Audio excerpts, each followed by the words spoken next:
Après 9 semaines de compétition, c'est Ryan, surdoué du piano, qui est ressorti vainqueur de la grande finale de la France a un incroyable talent 2022.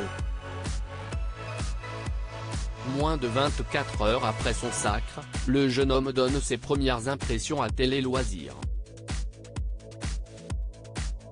Au terme d'une soirée aussi longue qu'intense, Ryan, le jeune prodige du piano a été sacré grand gagnant de cette 17e saison de la France a un incroyable talent 2022. Le jeune adolescent de 15 ans, placé en foyer et Golden Buzzer d'Hélène Ségara était l'un des grands favoris au titre suprême du concours de talent de M6. La rédaction de Télé Loisirs l'avait d'ailleurs placé à la première place de son classement. Moins de 24 heures après son sacre, l'incroyable talent 2022 est revenu pour nous sur ses sensations et sur son parcours. Le public m'a aimé pour ce que j'ai fait Télé Loisirs. Quoi avez-vous ressenti quand Karine Le Marchand a annoncé votre nom? Ryan, la joie, la tristesse et la satisfaction se sont mélangées. Je ne pense pas qu'il y ait de gagnant dans cette émission. Tout le monde a gagné à mon sens. Je n'aime pas les compétitions, je ne veux pas me dire que je suis plus aimé qu'un autre par exemple. Ce que je veux retenir, c'est que le public m'a aimé pour ce que j'ai fait et que si j'ai une carrière, des gens me suivront. Qu'est-ce qui a fait la différence selon vous? Je pense que c'est par rapport à ma persévérance dans le piano et grâce au message que j'ai véhiculé par mon art. La priorité pour moi était de ne pas décevoir le jury, Hélène Ségara et le public. J'ai été Golden Buzzer donc les gens ne m'avaient pas vu depuis un moment. Ils ne pouvaient pas savoir si j'avais progressé ou pas.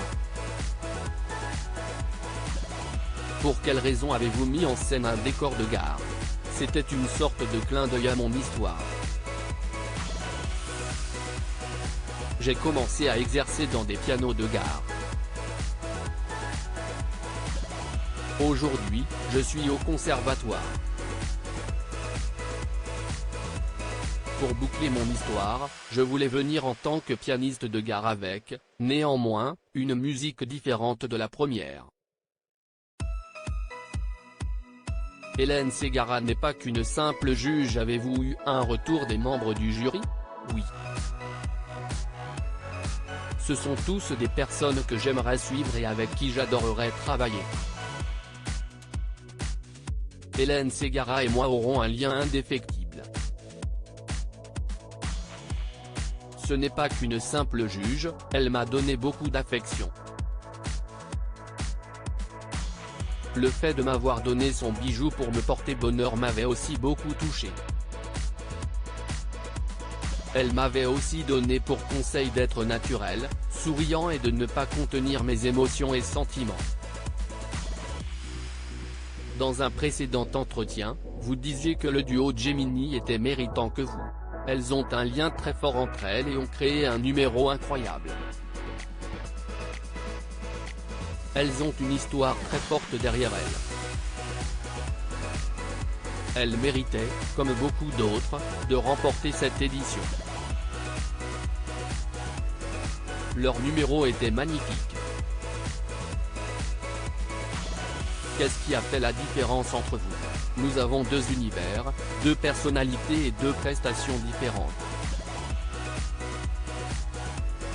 Je pense que les numéros de pianistes classiques se font rares dans ce programme.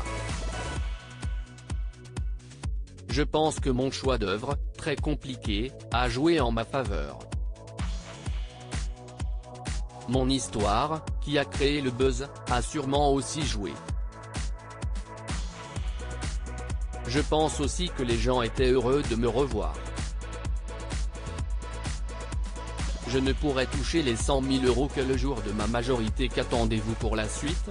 J'aimerais qu'un maximum de personnes s'intéressent à la musique classique. Après cette aventure, je voudrais que beaucoup de gens s'ouvrent à cet art. J'espère que d'autres talents viendront montrer des numéros de pianiste. Je voudrais que certains brisent leur pudeur et viennent participer à l'émission.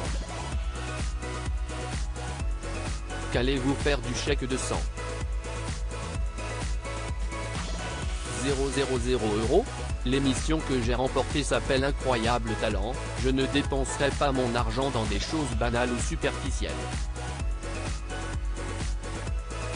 J'investirai dans la musique et dans le piano. Dans tous les cas, j'ai le temps d'y réfléchir puisque je ne pourrai toucher cet argent que le jour de ma majorité. Quels sont vos projets futurs? Mon rêve est de jouer dans les plus grandes scènes de France, d'Europe et du monde. Je veux vivre de ma passion pour la musique. Je ne trouve pas qu'il existe quelque chose de plus beau que de pouvoir vivre de ce que l'on aime. Je sais que je dois encore m'entraîner pour arriver à ce rêve.